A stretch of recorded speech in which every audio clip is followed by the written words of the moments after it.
Tov à tout le monde. On va se lancer dans notre étude de la parashat Hashavua. Ça marche? Yalla. J'espère que vous avez bien tous fait la tfila de Yom HaAtzmaut Chagigit avec le Hallel, bien évidemment, pour montrer notre attachement à Kadosh Baruch Hu dans cette journée extraordinaire. Yalla. On est prêt, on y va? Nous avons une paracha assez fournie, puisqu'en fait, ce n'est pas une paracha, c'est deux parachiotes. Là encore, deux parachiotes cette semaine. Acharemot, Kedoshim. Et ce sont deux parachiotes qui vont avoir énormément de sujets à traiter, mais qui en fait, c'est un long fil conducteur pour nous apprendre à être Kedoshim.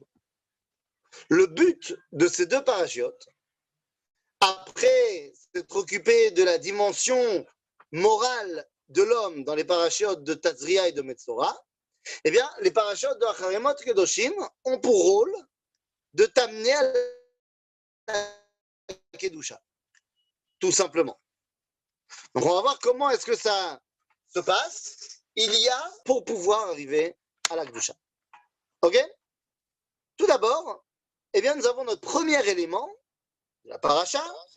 Premier élément fait suite à la mort de Nadav et Avihu. Acharemot, Shene, Bene Aaron. On fait référence à la mort de Nadav et Avihu qui sont rentrés dans le Kodesh HaKodashim et on va donner toutes les lois pour que ça ne réarrive pas. Et là, il faut se poser une question. Qu'est-ce que cela veut dire rentrer dans le Kodesh HaKodashim? Qu'est-ce que ça veut dire? Parce que vous comprenez bien que rentrer dans le Kodesh HaKodashim, ce n'est pas un tioul. Qu'est-ce que ça veut dire pénétrer à cet endroit-là? Oui.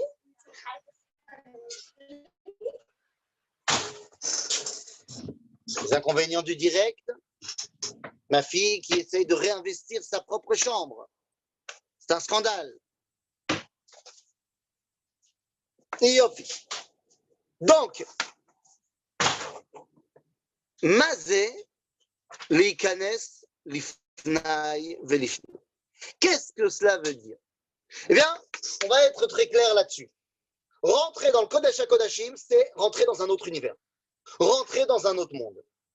Comme vous le savez, notre monde, eh bien, notre monde a été créé en 6 jours par Akadosh Baruch Hu, et nous sommes dans le 7e jour.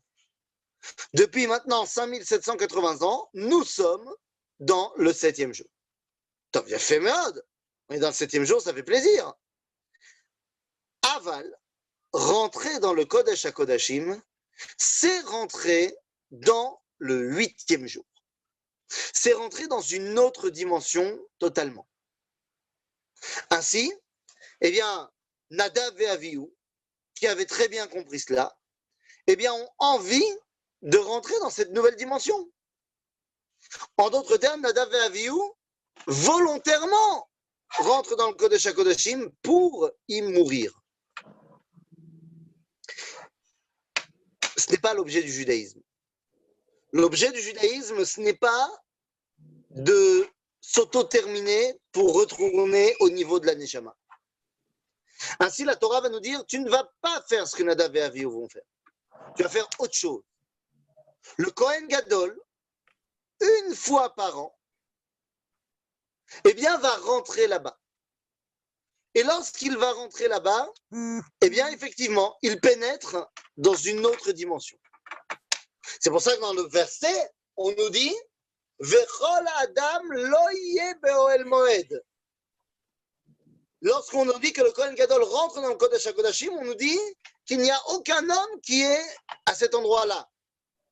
Alors, on a l'habitude de dire oui, aucun homme à part lui. Sauf qu'il n'y a pas marqué à part lui.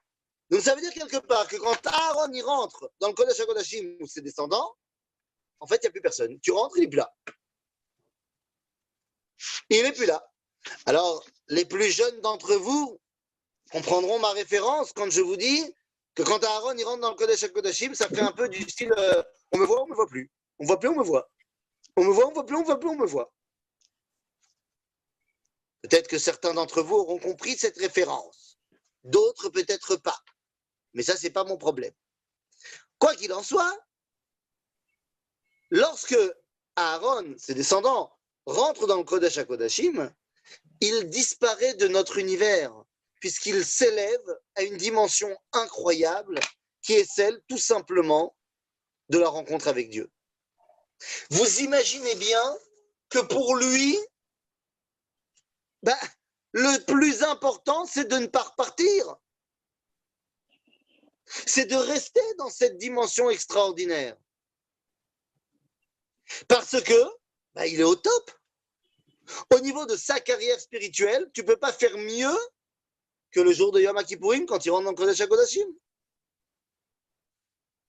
Aval le chidouche, c'est que tu ne rentres pas là-bas pour y rester. Tu rentres là-bas pour en ressortir. Tu rentres là-bas pour en ressortir et en fait, pour ramener à nous toutes ces forces que tu as appris lorsque tu es rentré là-bas. C'est pour ça que le texte que l'on lit à Yom Kippour nous dit Ufren man edar haya Kohen Gadol betzeto mi bet Kodesh HaKodashim. Le Kohen Gadol était extraordinaire lorsqu'il ressortait du Kodesh HaKodashim. Car l'objectif de la rencontre avec Dieu, c'est de la mettre en pratique Ba'olam Hazeh. Parce que si tu ne la mets pas en pratique ici, tu n'as rien à y faire ici. Eh oui, c'est exactement de cela qu'on parle. Vous savez, il y a une légende. Alors, je ne sais pas si on en a déjà parlé ensemble. Je ne me rappelle plus les filles si on avait déjà parlé de ça, mais j'en suis sûr que oui. Qu'il y a cette légende que lorsque Kohen Gadol rentrait dans le Kodesh HaKodashim, on lui mettait une chaîne aux pieds. Oui, on en a déjà parlé. Alors, on en a déjà parlé, bien sûr. Et donc, je ne vais pas te refaire toute l'histoire. Tu as compris qu'en fait, l'idée, c'était de le faire rester dans le 7e jour. L'objectif, c'est que le Kohen Gadol ne fasse pas comme Nadav et Avihu, Bnei Aaron, qui, eux, sont rentrés pour y rester. La Torah vient nous dire, on veut que tu rentres, mais que tu ressortes et que tu donnes toutes ces forces-là au peuple juif. Ok? J'essaie de changer 2 secondes. Voilà, histoire d'avoir un petit peu plus de visibilité. Voilà, c'est mieux comme ça. Donc, l'idée, c'est de ressortir du Kodesh HaKodashim. Alors, il y a fait mort. On est ressorti, on a pris toutes les forces vitales possibles et imaginables. Yofi, on peut commencer à bosser. D'ailleurs, c'est pas Stam qu'on va commencer à bosser. Puisque la avoda du Kohen Gadol Beyom Kippourim est très particulière. Lorsqu'il rentre dans le Kodesh HaKodashim, on dit qu'il rencontre l'essence de toute vie. Et on dit que quand il ressort, il doit le mettre en pratique dans ce monde-ci. Donc, quelle est l'autre chose qu'il fait, le Kohen Gadol Beyom Kippourim, qui nous est mis dans cette paracha? Eh bien, tout d'un coup, on nous apprend une mitzvah qui est absolument révoltante. Toute personne qui est monothéiste, qui lit le verset que je vais lire maintenant, doit avoir les cheveux qui se hérissent. Et même s'il a fait beaucoup de cheveux. Quel est ce verset? Eh bien, je vais vous le dire. Aîné. Vous connaissez ce verset-là très bien. Attention, je prends le verset exact.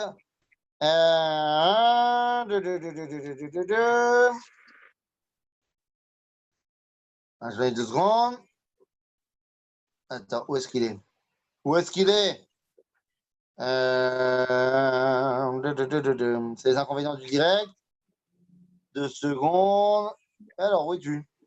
Qu'est-ce qui se passe? Parlez entre vous pour le moment. Ah, voilà. Voilà. Je ne veux pas dire de bêtises pour ne pas vous embêter. Voilà. C'est ça. Au chapitre Tet Zayin, donc au chapitre 16, au verset 8. Verset 8, nous dit la Torah, Venatan Aaron al shnei aseirim goralot. Yom Kippourim, le Kohen Gadol, il prend 2 béliers. Enfin, non, pas des béliers, ce sera des boucs. Voilà, non. 2 boucs. Shnei aseirim goralot. Il va les tirer au sort, les deux. Il y a 2 boucs, et il a dans une boîte 2 petits papiers, enfin, qui sont des plaques de métal recouvertes d'or. Il y en a un où il y a marqué, regardez, Venatan shnei aseirim goralot, goral echad l'Hashem, ve goral echad, למי? Un pour Hachem, et l'autre? Pour le Ham Israël. Non. Goral echad l'Hashem, ve goral echad la Azazel. C'est le fameux bouc émissaire, le Saïr la Azazel. On envoie avec un des Seirim au Beth Amikdash, on va en faire un korban, et l'autre, on l'envoie à Azazel. Quel est le problème de ce verset? Je répète que toute personne qui se prétend monothéiste doit être choquée de ce verset. C'est qui Azazel? Lama. M'en fiche pour l'instant. J'ai pas besoin de savoir qui c'est. J'ai surtout besoin de savoir Pourquoi? qu'il est placé dans la Torah comme étant l'alter ego de qui? Hachem? D'Hachem. C'est que la Torah, tu lis ce verset, tu as l'impression qu'il y a 2 dieux. Tu fais un séhir pour Hachem et un séhir pour quelqu'un d'autre. Kéilou qu'il y a une autre entité face à Dieu. Mais Rabotai, c'est pas très monothéiste tout ça. Moi, je pensais qu'il n'y avait pas d'autres dieux. Azmazé Asipour Azel. Qu'est-ce que c'est à Azazel alors? Les amis, c'est une grande question à laquelle il va falloir répondre. Mazé Azazel. Certains vont dire que Azazel, c'est le nom d'un lieu. Et de la même façon qu'on envoie un au Mikdash, on en envoie un autre à Azazel. Seulement, ça ne marche pas dans les versets. Parce qu'il n'y a pas marqué Seir Echad la Mikdash, mais Seir Echad la Azazel. Il y a marqué un pour Dieu et un pour Azazel. Qu'est-ce que c'est Azazel? Azazel, d'après l'enseignement de la Kabbalah, c'est toutes les forces les plus brutales, les plus primaires, les plus barbares qui s'expriment dans ce monde. Dans un bon film fantastique, on appellerait ça les forces du mal. Donc quoi? Ça veut dire qu'il y a un Dieu bon et un Dieu mauvais? Non. Toutes ces forces du mal, elles ne sont pas mal. Elles sont les forces qui sont soharot. Remarquez que l'animal qui est amené à cet endroit-là, c'est le saïr, le bouc. Mais le saïr, c'est ce qui est soher, ce qui est tumultueux. Dans l'homme, il y a des forces tumultueuses qui peuvent soit servir l'ikdusha, soit servir les touma. Ce qu'on appelle, dans le langage de la Kabbalah, sitra d'ikdusha, le côté kadosh, ve sitra achara, et l'autre côté. Ce qu'on appellera dans la guerre des étoiles, le côté obscur de la force. Mais qu'est-ce que cela veut dire, Rabotai? En fait, c'est très simple. Il y a des forces dans ce monde qu'on n'a pas envie de mettre en avant. Mais il y a 2 façons de réagir face à ces forces-là. Soit les fuir, soit les domestiquer. Si tu fuis ces forces-là, tu vas perdre. Parce qu'elles te reviendront comme un boomerang en pleine tête. Et tu ne sauras pas comment les gérer. Imagine-toi une société, ce que je dis est purement, comment dire, comment on dit, théorique. Ce que je dis est purement théorique. Imaginez une société où on va bannir le iPhone, on va bannir les smartphones, on va bannir Internet, on bannit la télé, on bannit tout ce qui est en contexte, tout, mais ça godim, c'est pas bien, c'est oi va voy. Il faut avoir un téléphone cachère, il faut avoir des collants cachères, il faut avoir un trottoir cachère, il y aura un trottoir homme, un trottoir femme, il y aura des autobus cachères, tout est cachère. Donc on prendrait, on a dit un cas purement théorique, hein. Donc de cette société où un jeune garçon qui grandit dans cette société-là, jusqu'à ses 18 ans, n'est pas censé savoir ce que c'est qu'une femme. Ah, il sait ce que c'est que sa sœur, mais sa sœur, c'est pas une femme, hein, c'est sa sœur. Donc il ne sait pas ce que c'est qu'une femme, il ne sait pas non plus que ça existe un truc, les relations hommes et femmes.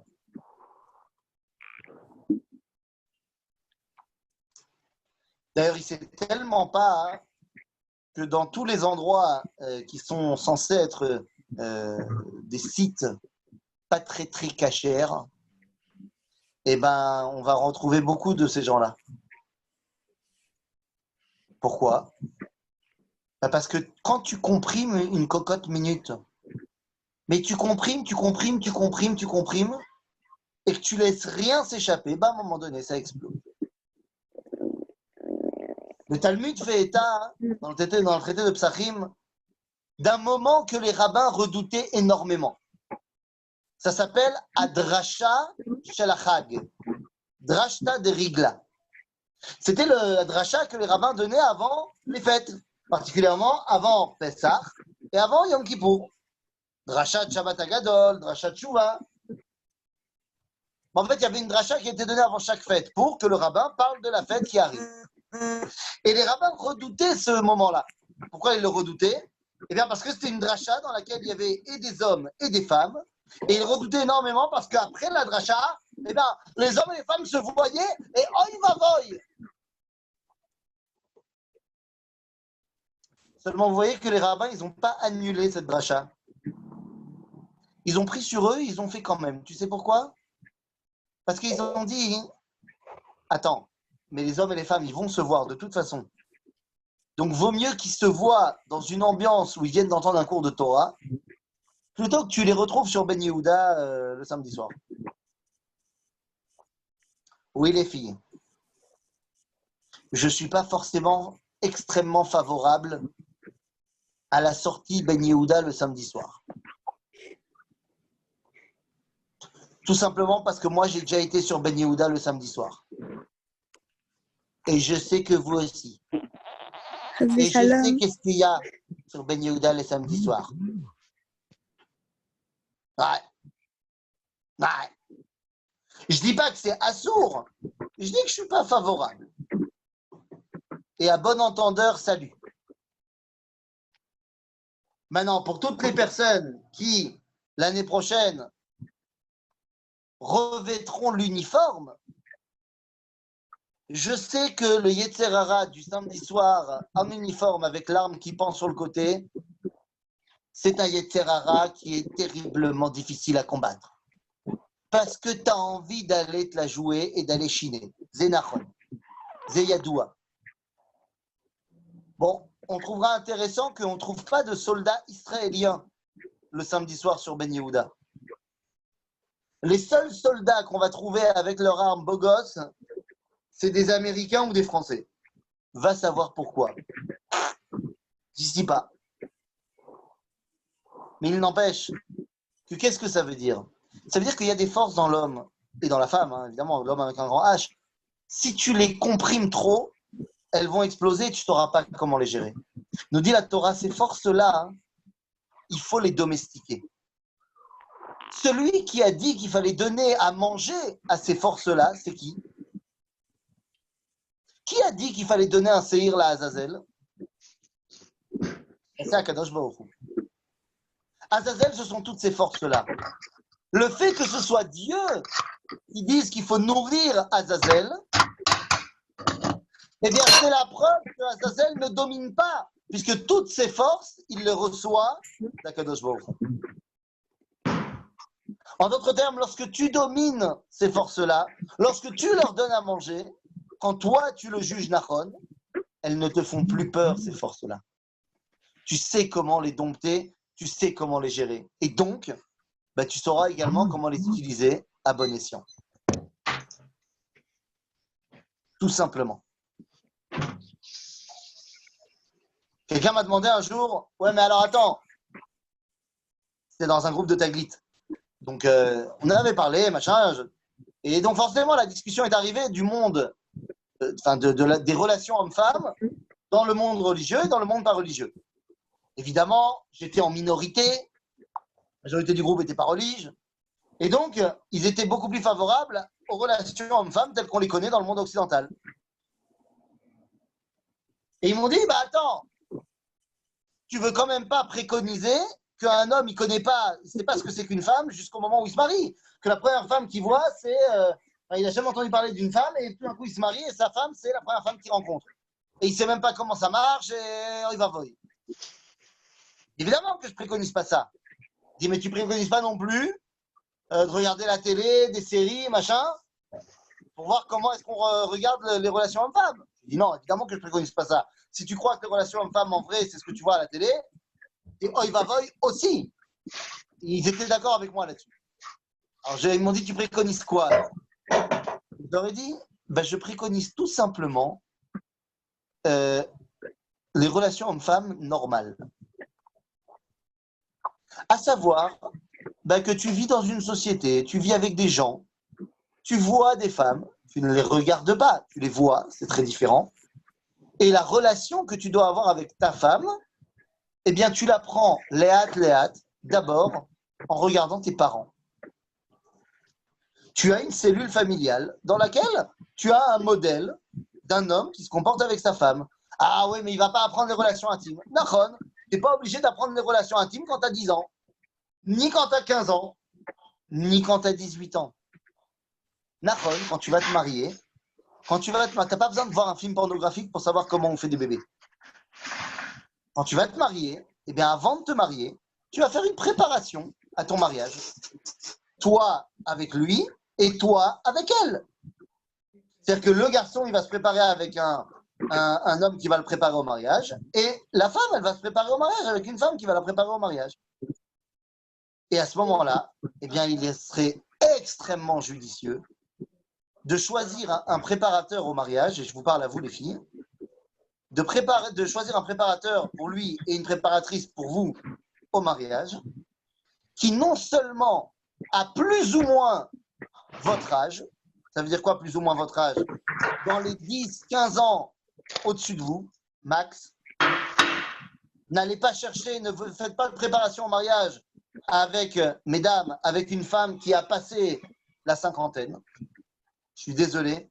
Ça ne veut pas dire que les femmes qui ont passé la cinquantaine ne sont pas des femmes extraordinaires. Elles le sont. Mais en malasot, comment on dit Edgarim en français, les enjeux de notre génération ne sont pas les mêmes. Les contenus auxquels on a été dévoilés ne sont pas les mêmes. Donc, en malasot, prenez une préparatrice qui sait très bien dans quelle génération elle vit, avec les moyens, les réseaux sociaux, machin, tout ça, elle doit connaître. Et prenez aussi une préparatrice qui est dans le même milieu que ce que vous espérez atteindre un jour peut-être. C'est-à-dire que si vous êtes dans un milieu ultra haredi, vous prendrez une préparatrice haredite. Mais si vous ne l'êtes pas, il ne faut pas prendre une préparatrice haredite. Parce qu'elle parlera un langage qui est complètement étranger au vôtre. Ok? Claire? Je parle particulièrement aux filles du Mahon. Hein. Toutes les autres personnes qui écoutent le cours, c'est bien, il n'y a pas de problème. Très, très mais je vous parle à vous, les filles. On a compris. Merci beaucoup pour ce conseil. C'est Khachouv Méod. Et je suis désolé de te dire ça comme ça, mais moi, j'ai fait une erreur à ce niveau-là. Alors, pas dans mon préparateur, et pas dans la préparatrice de ma femme. Mais l'erreur, c'était que le préparateur et la préparatrice n'étaient pas du même milieu. C'est-à-dire que moi, j'ai fait ça avec mon ram, j'étais à la yeshiva, et avec mon rabbin de Chiour. Donc là, pas de problème, machin. Mais le problème, c'est que la préparatrice de ma femme était Chabad. Ah. Et que c'était le jour et la nuit dans ce qui est de la préparation. Et donc, je peux vous assurer qu'au début du mariage, on avait plein de points de désaccord. Et on pensait presque venir de deux religions différentes, ce qui est un peu absurde. Donc, choisissez, et le mieux du mieux, alors là, je dis c'est le top du top, si vous pouvez choisir un couple qui prépare, c'est-à-dire que le mari prépare votre futur mari et que la femme vous prépare vous, c'est le top. Et j'en connais plein, hein, des couples qui préparent au mariage, donc si vous voulez, dès que vous aurez le monsieur en question, on se met en contact, il y a des gens très très bien qui préparent très bien. Mais tout ça pour dire que toutes ces forces doivent être utilisées. Parce que tout n'est pas à mettre à la poubelle dans les forces naturelles primaires. Il y a plein de choses qui sont très très importantes. C'est-à-dire ? Donc, une fois qu'on a dit cela, eh bien on comprend. La paracha de Acharemot vient nous dire, voilà, tu dois comprendre que l'objectif c'est de rencontrer Akadosh Baruch Hu, d'aller à la source de la vie pour pouvoir l'utiliser Ba'olam Hazeh. Seulement Ba'olam Hazeh, il y a des forces aussi qui semblent échapper à la royauté de Dieu. Eh bien non, elles n'y échappent pas. Elles sont des forces que Dieu ne veut pas que tu utilises les khatrila, mais elle veut que tu les utilises à bon escient. Et c'est ce que dit le roi Shlomo dans le livre de Michelet, lorsqu'il dit ce verset, Imra'ev sona'acha achileu lechem ve'imtzameh ashkeu maim. Si ton ennemi est ra'ev, il est affamé, nourris-le. Parce que si c'est toi qui nourris ton ennemi, eh bien tu le maîtrises. Est-ce que vous savez qui fait ça dans la vie de tous les jours? Où est-ce qu'on peut retrouver ce principe-là dans la vie de tous les jours? Une idée? Personne?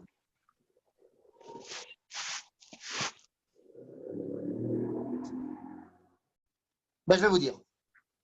Vous avez peut-être déjà été invité chez des gens à tendance religieuse chapeau ou à tendance religieuse pas chapeau séfarade. Et vous avez peut-être déjà vu qu'à la fin du repas, Shabbat, eh bien, il vous sortait un espèce d'ustensile bizarre avec de l'eau dedans et il se mettait de l'eau sur le bout des doigts. Vous avez déjà vu ça? À la sortie de Shabbat? À la fin du repas. Avant de à faire la fin du Birkat, repas, oui. non? Avant de oui. faire Birkat, ouais. Mon père, il fait ça. Oui. Ton père, il fait ça. Ah, Attends, c'est c'est qui Maïma a dit mon père, il fait ça? À qui je parle? Ivana. Comment vas-tu, Ivana? Oh, Hachem, et vous? Bon, les filles, vous rentrez quand? Et si tu veux, dans pas longtemps. Très bientôt. Hein? Très bientôt, si Dieu veut. Tu nous manques quand même, hein? Ah moi aussi. Moi aussi. Hein. Mais attendez, j'ai pas compris, si Dieu veut. C'est-à-dire, il y a déjà un truc prévu ou pas du tout? Talia nous a demandé nos numéros Massa déjà. Elle nous a dit qu'elle est en train de voir pour nous faire revenir et pour commencer Elle essaye de faire bouger les choses. le séminaire. Moi, j'attends l'avion. C'est ça, hein? Parce que Zoom, c'est sympa 5 minutes. Ouais, Non, c'est ça. c'est pas sympa. Mais le problème, c'est que dans Zoom, vous avez la possibilité de vous mettre en mode pas caméra. Ce qui fait que on ne peut pas voir à quel point vous êtes, bien réveillé. Et oui, c'est un problème. C'est un problème parce que moi, je ne me cache pas. Moi, je suis là. Donc, il n'y a pas de raison. Je ne me suis pas maquillé non plus ce matin. Moi, je ne comprends pas pourquoi est-ce qu'on ne se voit pas. J'en ai marre de parler avec des carrés blancs avec des visages gris. Il faut Mais réouvrir. il y a trop de personnes. Ouais, c'est ça, il y a trop de personnes. On laisse les autres se montrer. Il y a trop de personnes. Quel tsniout, mais quel tsniout extraordinaire. Exactement. C'est fantastique. Oh là là. c'est vraiment la promotion la plus extraordinaire de toutes les promotions. C'est incroyable. Elle aura pas duré C'est longtemps. incroyable. Hein? Elle aura pas duré longtemps. Pourquoi tu On est penses que la promotion est terminée? Mais Non. détrompe-toi, ma grande. Ah non, Elle non. est très pessimiste. Détrompe-toi. Toutes Ah les non. filles, je ne sais pas si vous êtes au courant, mais toutes les filles l'année prochaine font chez Ruth Leomi au Machonora. Ah oui, alors non. Surtout, Et elles ont été affectées aussi à la défense militaire du Machonora. Donc même les filles qui vont à l'armée, elles seront au Machon. Non, mais Ethan, t'es pas au courant de tout, il se passe des choses. Et oui, Bah, les c'est projets, chaud. ils ont changé pour certaines. Ouais. Quoi? Ils ont changé. Les projets ont changé pour certaines. T'es pas au courant de tout. Alors moi, je trouve ça extrêmement... excusez-moi, hein, mais là, je suis très, très nifga. Je suis très heurté dans ma sensibilité. Parce que je ne pensais pas qu'on avait des secrets les uns pour les autres. Moi, je vous ai Ah, tout mais là, il y a dit. des gros secrets. Je viens même de vous parler de la préparation au mariage entre Chabad et pas Chabad. Vous avez des secrets. Moi, je trouve ça... voilà. Moi, je pense qu'il faut organiser...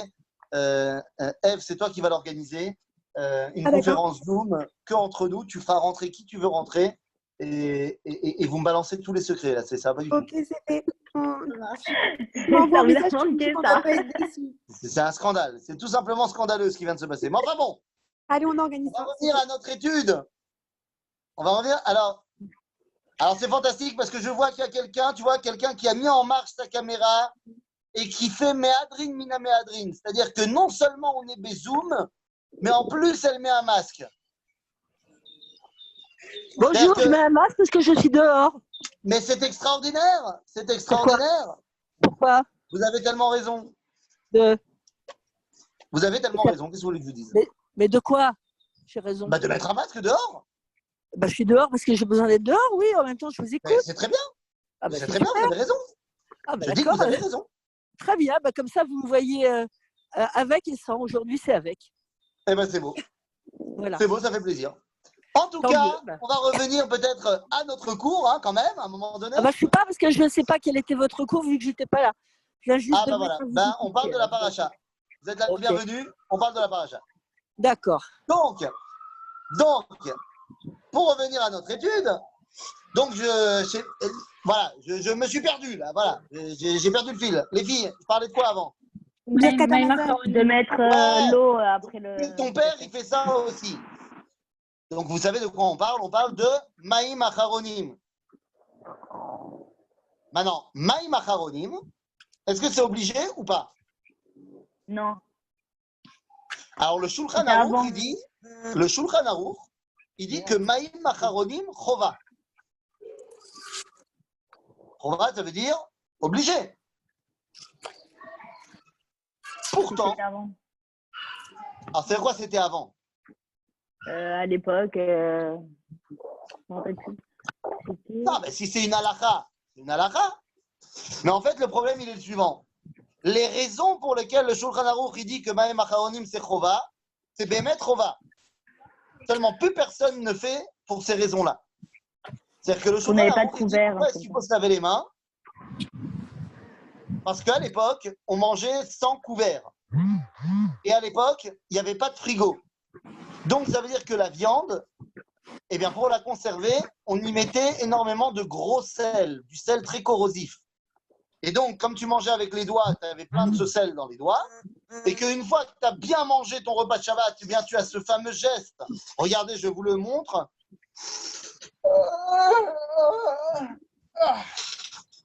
Eh bien, donc, c'était très dangereux de se mettre les doigts sur les yeux, parce que ça pouvait te rendre aveugle à cause du sel.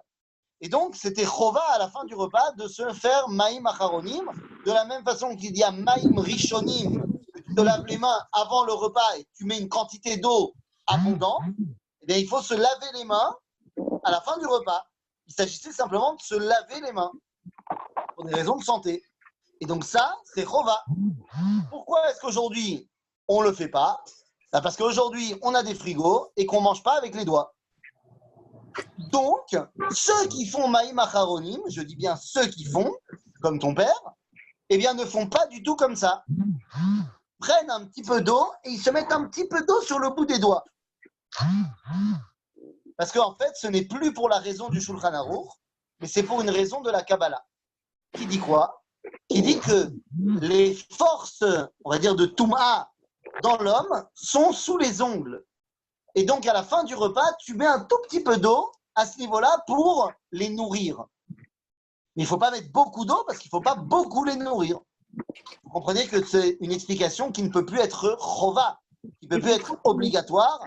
Celui qui le ressent, il le fait. Celui qui ne le ressent pas, il ne le fait pas. Pourquoi on les nourrit, mais On est dans le même état d'esprit que notre histoire de Saïr la Azazel. Là encore, le Saïr la Azazel, on ne va pas le nourrir tous les jours.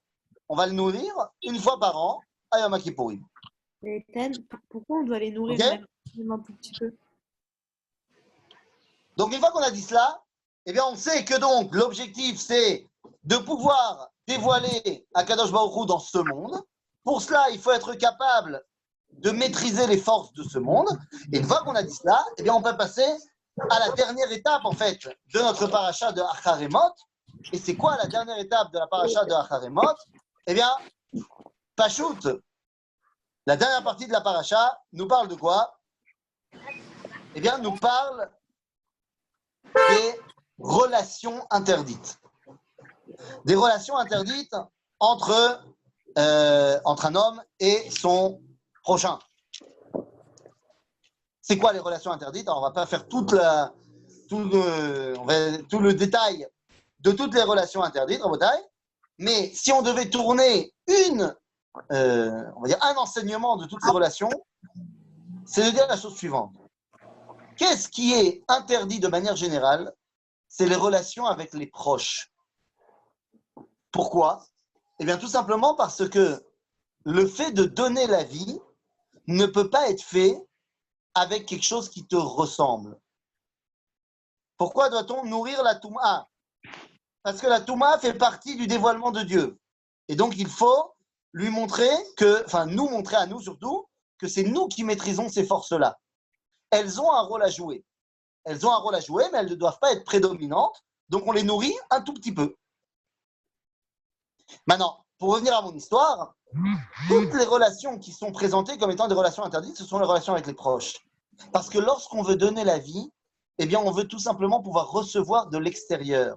Or, si la personne avec qui je veux donner la vie n'est que quelque chose qui me ressemble de trop près, eh bien, je ne suis pas capable de recevoir de l'extérieur.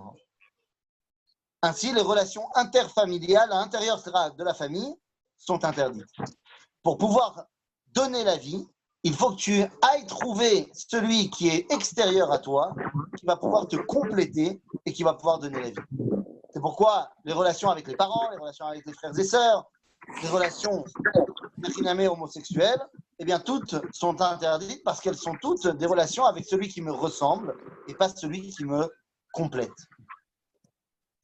Une fois qu'on a mis cela en place, qu'on a compris que l'idéal était donc de mettre en pratique les forces qu'on a reçues d'Akadosh Baruch Hu pour donner la vie, eh bien on peut rentrer dans la seconde paracha qu'on va lire ce Shabbat, à savoir parachat Kedoshim, où là, eh bien les choses sont très claires.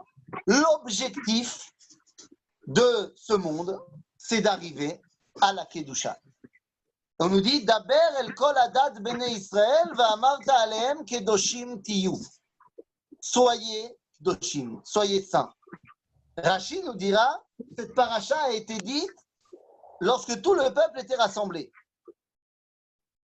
On a envie de dire à Rashi, Toda Rabba, mais qu'est-ce que tu nous apprends? C'est ce qui a marqué dans le verset.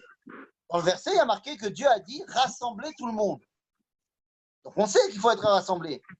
En fait, le chidouche que nous dit Rashi, c'est que pour arriver à la Kedusha, tu ne peux y arriver que lorsque c'est avec tout le monde.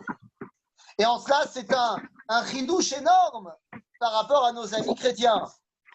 Dans le christianisme, eh bien, pour atteindre une dimension de spiritualité énorme, eh bien, les moines vont s'isoler dans des monastères. Ce n'est pas que dans le christianisme, hein.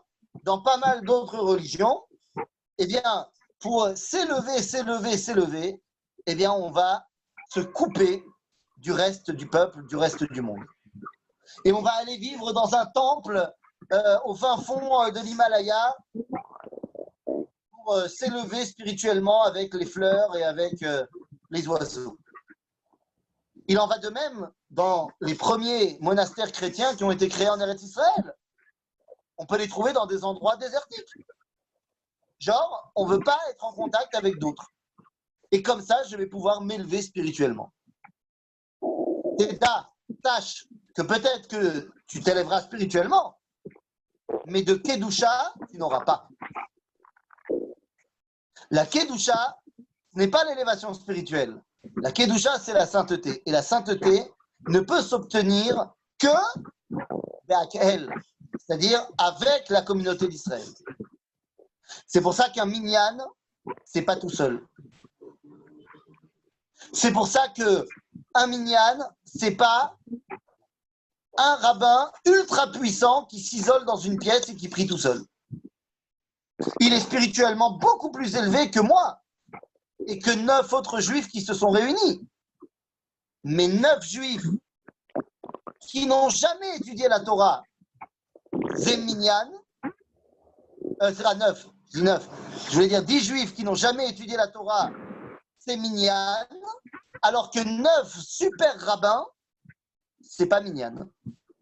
En d'autres termes, dans la tfila, 10 juifs qui savent à peine lire en hébreu, pris ensemble, eh bien on va dire la Kedusha.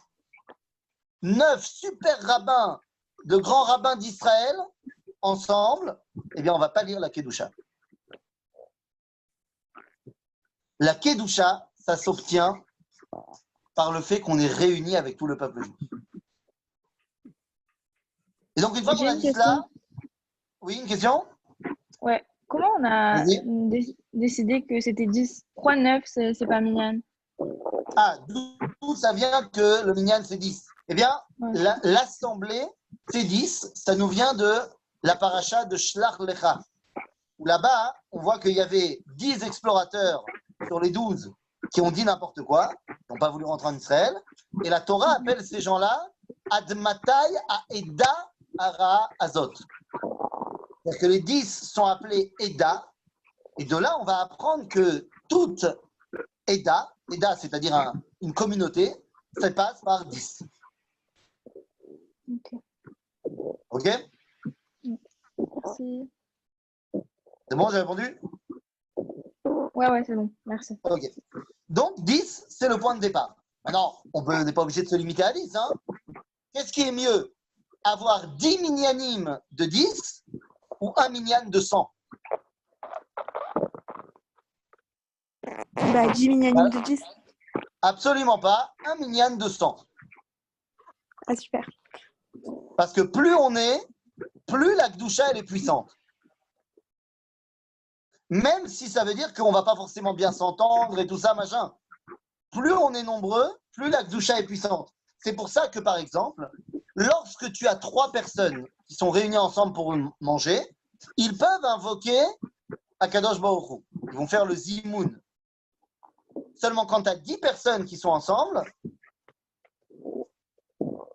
eh bien, ils vont invoquer Dieu avec son nom.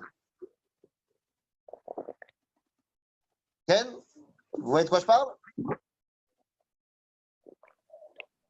Oui, non? Non. Quand on fait Zimoun à 3, on dit Rabotai Nevarer, ou alors on dit Avlan Nevarer. Nevarer She'achanu Mishelo. Donc quand on est 10, on dit Nevarer Elohenu She'achanu Mishelo. On rajoute le nom de Dieu. Et lorsqu'on est 100, on rajoute encore un autre nom de Dieu. Et lorsqu'on est 1000, on rajoute encore un autre nom de Dieu. Et lorsqu'on est... Et ainsi de suite, et ainsi de suite. À tel point que lorsque on va voir réunis 600 000 personnes du peuple juif, 600 000 juifs, bah, si ça peut nous arriver très souvent, de voir en un coup 600 000 personnes du Ham Israël, quelqu'un qui verrait 600 000 personnes juives réunies ensemble, il doit faire une bracha. Donc si tu veux, la dimension de la Kedusha, plus on est nombreux, plus c'est kadosh. Ok? Ok. Et c'est pour ça que lorsqu'il y a le premier verset de la parashat Kedoshim, qui nous dit Daber al kol adam bnei Israël va'amarta alehem kedoshim tihiyu, soyez saints. Eh bien, il y a une question, est-ce qu'il s'agit ici d'une mitzvah ou d'une promesse? Vous serez saints. Est-ce que c'est soyez saints ou est-ce que c'est vous serez saints? Eh bien, il y a ici une marloquette entre, comme d'habitude, le Rambam et le Ramban. Le Rambam nous dit que c'est une promesse, alors que le Ramban nous dit que c'est une mitzvah. Et en fait, quelle est la marloquette? Eh bien, tout simplement, le Rambam parle au niveau du collectif, du peuple juif, alors que le Ramban parle individuellement. Individuellement, c'est à toi de faire en sorte d'être kadosh, c'est une mitzvah, alors que le Rambam parle au niveau du peuple juif et dit que quoi qu'il arrive, Am Israël est kadosh. Ok? Et donc, pour arriver à cela, pour arriver à cette dimension de Kedusha, qui, comme je le rappelle ici, est l'objectif du monde dans lequel on est, puisque lorsque Dieu a mis en place les règles du 7e jour, il a dit Vayivarech Elohim et Yom HaShevi Vayikadesh Oto. C'est-à-dire que l'objectif du 7e jour, c'est la Kedusha. Et donc, eh bien, pour arriver à la Kedusha, il faut être capable tout simplement de réaliser ce verset qui va arriver en plein milieu de notre paracha, que vous connaissez tous, qui dit Ve'ahavta lereacha kamocha. Ve'ahavta lereacha kamocha. Qu'est-ce que ça veut dire? Eh bien, Ve'ahavta lereacha kamocha, c'est une grande question. Vous savez, dans ce monde, nous devons être tzadikim. Tous. C'est-à-dire faire le bien et ne pas faire le mal. Mais dans ce monde, on peut aussi décider d'être chassid, c'est-à-dire d'aller au-delà de ce qu'on me demande. C'est-à-dire de dépasser les contingences de ce monde. En d'autres termes, de sortir du 7e jour et d'arriver dans le 8e jour. Nous dit le Talmud, que doit faire un homme pour devenir chassid? Et il y a 3 avis. Ces 3 avis, c'est soit il doit faire tout ce qui est marqué dans le Talmud qui parle des dommages, des litiges entre les hommes, c'est-à-dire d'apprendre comment se comporter avec son prochain, soit il doit apprendre parfaitement le Talmud qui parle des brachot, c'est-à-dire du lien avec Dieu, soit il doit apprendre parfaitement ce qui est marqué dans Masechet Avot, c'est-à-dire être un mec moral envers lui-même, se comporter bien. En d'autres termes, est-ce que pour dépasser ce monde-ci, il faut être bien avec Dieu, bien avec les hommes ou bien avec moi? Eh bien, la réponse est simple. Il faut les 3. Et c'est ce qui a marqué dans le verset Ve'ahavta lereacha kamocha ani Hashem. Ve'ahavta lereacha, tu aimeras ton prochain, c'est la relation que j'ai envers mon prochain. Kamocha, comme toi-même, c'est la relation que tu as avec toi-même. Ani Hashem, je suis l'Éternel, c'est la relation que tu as avec Dieu. En d'autres termes, ce sont ces 3 dimensions que tu dois maîtriser pour finalement avoir une relation qui dépasse le 7e jour et pour pouvoir arriver avec la Kedusha dans l'objectif du 8e jour. Mais ça, on verra quand on y sera. Avant de vous quitter, je répète que Eve, tu dois me créer un groupe Zoom pour que tout le monde me Bien réponde. sûr. Cet après-midi. Hein. Voilà. Shabbat shalom à tout le monde. Shabbat shalom. Shalom, merci.